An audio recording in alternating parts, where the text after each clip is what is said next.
Most favourite song actually. Okay. అన్ని పాటలు I got very ఇప్పుడు టోటల్ మనకి 6 పాటలు ఉన్నాయి. అవును. ఓకే, ఇందులో సో ఈ పాట జర్నీ గురించి నాకన్నా మీరు నాకు చెప్పండి యాక్చువల్గా. Absolutely sir.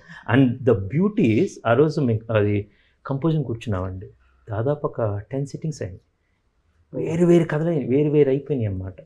సాగర్ సరే అంటే ఒక రోజు ఇంకా కూర్చొని కొన్ని రోజుల పాట ఫినిష్ అవ్వాలి.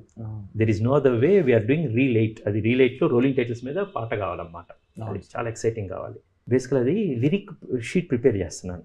కంపోజింగ్ ఆయన ఏదో ఒకటి కొంచెం ఇవ్వండి అంటే విక్టిమ్ క్రిమినల్ లెజెండ్ అంటే అలా కాదు, ఏదన్నా ఒకటి ఇవ్వండి.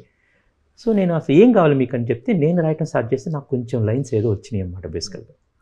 దెన్ సాగర్ ఆయన ఇప్పుడు గొడవ, నేను కంపోజ్ చేస్తాను మీరు రాయండి అంటాడు. బేసికల్గా నేను రాసింది ఒకటి కంపోజ్ చేయవే అంటాను అన్నమాట బేసికల్గా. సరే అని పట్టుకుని కూర్చొని అంటే నేను ఆయన కీబోర్డ్ అంటే కాదు హార్మోనియం పెట్టుకో అని చెప్పి హార్మోనియంలో కూర్చొని కింద అంటే కింద అది కీబోర్డ్ జడ్జిమెంట్ ఏదో వెనక ఒక రిథమ్ వేసేస్తారు ఒకటి చేసేస్తారు, సౌండ్లో ఉంటుంది. నేను కాదు నాకు ట్యూన్ కావాలి హార్మోనియం మీద కూర్చొని. అంటే ఇప్పుడు ఇది కిరణ్ గారిని అడగలేం కదండి, కిరణ్ గారిని కానీ మనిషి కానీ కాలెట్గా అంటారు అన్నమాట. తీసి కిరణ్ గారు is my great personality. I work with Kiran గారు అండ్ మనీష్ శర్మ గారు, వారి ద్వారా ఇక్కడ అన్నమాట బేసికల్గా. ఆయన ప్రతిసారి వాళ్ళ స్టైల్ ఒకటి ఉంటుంది. కిరణ్ గారు ఎప్పుడు అంటారన్నమాట, నీకు పియానో మీద ట్యూన్ ఇచ్చేస్తే నువ్వు ఓకే చేస్తావు, రాజమౌళి గారు గిటార్ మీద ఇచ్చేయాలి ఓకే చేస్తారు, వీక్నెస్ నా బిజినెస్ సీక్రెట్స్ నేను చెప్పను ఇలాంటి అంటారన్నమాట. సో నేను ఆయన దగ్గర నేర్చుకున్న దాంతో మణి గారు కూడా ఇప్పుడు హార్మోనియం మీద చేస్తారు బేసికల్గా.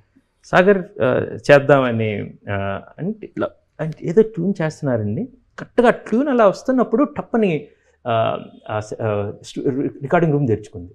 ఇది డిస్టర్బెన్స్, ఇది ఎవరు అని చూస్తే దీనికి కంపోజింగ్గా అలా పక్కన ఇట్లా వెళ్ళబోతా ఉన్నారండి. దాన్ని ఇట్లా వచ్చి ఇది దినకరన్న పాడితే భలే ఉంటుంది సార్ బేసికల్ మీరు రాసింది అంటే అంటే హుకుం పాడారు కదండి బేసికల్గా. అంటే దినకర ఎన్ని అప్పుడు ఏంటి సార్ అన్నారు, దినకర ఒక్కసారి కూర్చుందామా, ఒక్కసారి కూర్చుంటే దట్స్ హౌ దిస్ సాంగ్ అండి. From there he should tell. ఆ రోజు సార్ చెప్పినట్టు